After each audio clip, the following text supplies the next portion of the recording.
Hello, જાગુસ kitchen જર્નીમાં આપ સૌનું સ્વાગત છે. ફ્રેન્ડ્સ, આલુ પરોઠા, વેજીટેબલ પરાઠા આપણે ઘણીવાર બનાવ્યા હોય અને ખાધા હોય, પણ આજે આપણે નવા જ સ્ટફિંગવાળા પરોઠા બનાવીશું. આ પરોઠા એટલા ટેસ્ટી છે ને કે હું તમને શું કહું.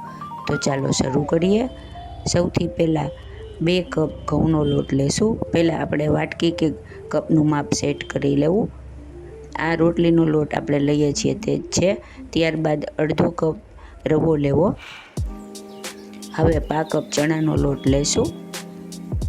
ત્યારબાદ તેમાં સ્વાદ મુજબ મીઠું એડ કરીશું અને 2 થી 3 ચમચી જેટલું તેલ એડ કરીશું અને બરાબર મૂણ દઈ દેશું.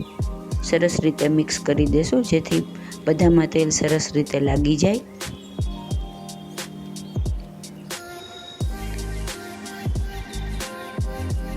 સરસ રીતે મોણ દઈ અને મિક્સ કરી લેશું અને પછી તેને આપણે સાઈડ ઉપર રાખી દેશું.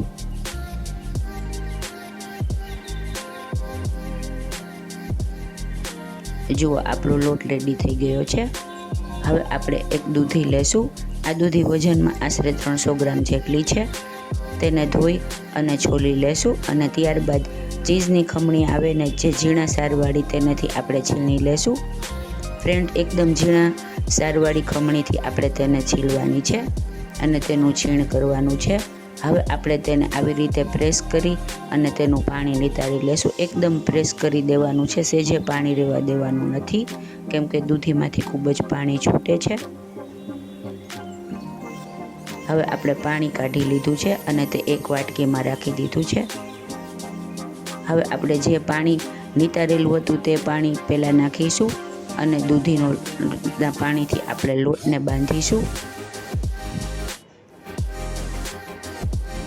ફ્રેન્ડ્સ, આમાં પાણી જેટલું જાય તેટલો લોટ લેવાનો છે અને જો વધારે જરૂર પડે તો તમારે છાશ અથવા દહીં લેવાનું છે. હવે આપણે થોડું છાશ એડ કરીશું અને લોટ બરાબર પરોઠા જેવો બાંધી લેશું. જુઓ, આપણો લોટ બંધાઈને રેડી છે. હવે આપણે તેને રેસ્ટ થવા માટે મૂકી દેશું જેથી રવો તેને જેટલું જોતું હોય તેટલું પાણી એબ્ઝોર્બ કરી લે, કેમ કે રવો પાણી વધારે એબ્ઝોર્બ કરે છે. હવે આપણે જે દૂધીનું છીણ નિતારેલું હતું તે લેશું અને તેમાં મસાલા કરીશું. આના માટે સૌથી પહેલાં અડધી ચમચી લાલ મરચું પાવડર, અડધી ચમચી ધાણા જીરું પાવડર, 5 ચમચી હળદર, 5 ચમચી હિંગ, 5 ચમચી અજમો, અડધી ચમચી સફેદ તલ, 1 મોટો ચમચો કોથમીર અને અડધી ચમચી આદુ મરચાંની પેસ્ટ એડ કરીશું અને ત્યારબાદ સ્ટફિંગના માપનું આપણે મીઠું એડ કરવાનું છે અને ત્યારબાદ 2 મોટી ચમચી ગાંઠિયાનો ભૂકો એડ કરીશું. ફ્રેન્ડ્સ, તમારી પાસે તીખા ગાંઠિયા હોય તો તેનો પાવડર પણ લઈ શકાય. મેં અત્યારે ભાવનગરી ગાંઠિયાનો પાવડર લીધેલો છે. હવે આપણે બરાબર મિક્સ કરી દઈશું. આ ભાવનગરી ગાંઠિયાના પાવડરથી દૂધી જે વધારાનું પાણી છોડશે તે એબ્ઝોર્બ કરી લેશે અને આપણું છીણ સરસ રહેશે અને એકદમ પાણી જેવું નહીં થઈ જાય. તમારી પાસે ગાંઠિયા ન હોય તો તમે સિંગદાણાનો પાવડર પણ એડ કરી શકો છો. હવે આપણે લોટને લેશું અને સેજ 1 સેકન્ડ માટે કૂણવી લેશું. ત્યારબાદ એમાંથી એક નાનો લુવો લઈ અને તેની પાતળો એવું પરોઠું વણી લેશું. ફ્રેન્ડ્સ, નાના લુવા લઈ અને આપણે પાતળા પરોઠા વણવાના છે, કેમ કે આપણે વચ્ચે સ્ટફિંગને એડ કરવાનું છે, એટલે પરોઠા સેજ પાતળા વણવા.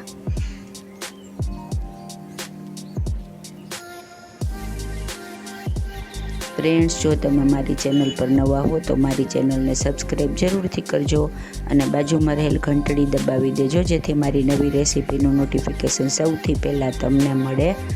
હવે જો આપણે આવી રીતે એક પરોઠા ઉપર આવી રીતે સ્ટફિંગને સરસ રીતે સ્પ્રેડ કરી દેવાનું છે અને ત્યારબાદ ઉપર બીજું પરોઠું રાખી દેવાનું છે.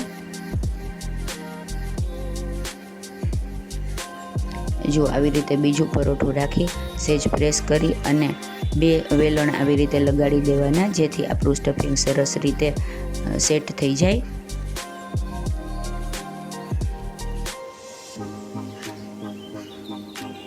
હવે આપણે કાંટા ચમચીની મદદથી આવી રીતે બધી બાજુ પ્રેસ કરી અને આ પરોઠાને સીલ કરી દેશું, જેથી આપણું સ્ટફિંગ બહાર ન નીકળી જાય. ફ્રેન્ડ્સ, આ પરોઠા ખાવામાં એકદમ સુપર ટેસ્ટી અને હેલ્ધી છે. જેને દૂધી નહીં ભાવતી હોય તેને આ પરોઠા ખવડાવશો તો તે હોશે હોશે ખાશે. નવા જ પ્રકારનું સ્ટફિંગ છે, જેથી આપણા પરોઠા એકદમ સરસ બનશે.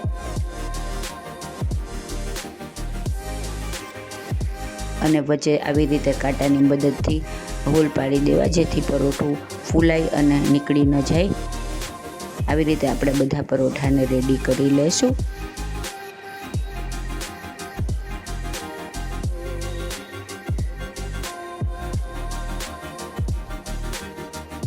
હવે આપણે એક ગેસ ઉપર તવો ગરમ કરવા માટે મૂકી દઈશું અને તેમાં પરોઠું ઉપર સરસ રીતે રાખી દઈશું અને તેને લાઇટ બ્રાઉન કલરનું ધીમા ગેસે શેકીશું. ફ્રેન્ડ્સ, ગેસની ફ્લેમ મીડિયમ ટુ લો રાખવાની છે, જેથી આપણું પરોઠું બંને બાજુ અને અંદરથી સરસ રીતે ચડી જાય. કેમ કે આપણું સ્ટફિંગ અંદર દૂધીનું આપણે ચડાવેલું નથી, એમનેમ કાચું જ છે, એટલે ધીમા ગેસે પરોઠાને ચડાવવાનું છે, જેથી સ્ટફિંગની અને પરોઠાની જરાય કચાશ ન રહે અને તે સરસ રીતે ચડી જાય. ફાસ્ટ ગેસ રાખશો તો પરોઠું ઉપરથી ચડી જશે પણ અંદરથી કાચું રહેશે, એટલે ગેસની ફ્લેમ મીડિયમ ટુ લો રાખવાની છે. અને આવી રીતે પરોઠું ફૂલે તો વચ્ચે વચ્ચે તવીથાની મદદથી સેજ કાણું પાડતું જવાનું, જેથી અંદરની સ્ટીમ બધી નીકળી જાય. જુઓ, આપણું મસ્ત મજાનું બ્રાઉન પરોઠું રેડી છે. આવી રીતે આપણે દરેક પરોઠાને શેકી લેશું.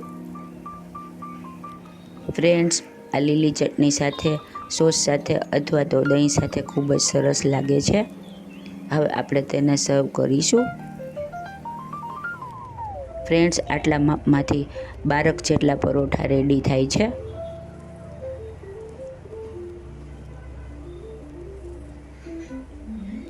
હવે આપણે તેને આવી રીતે પીઝા કટરથી કટ કરી લઈશું.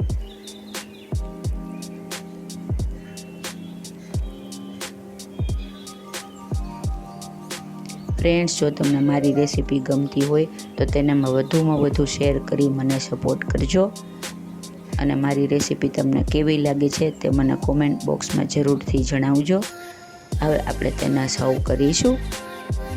આપણા એકદમ સુપર ટેસ્ટી, સુપર હેલ્ધી અને સુપર યમી નવા સ્ટફિંગ સાથેના પરોઠા રેડી છે. મેં તેને મસાલા દહીં સાથે સર્વ કર્યા છે.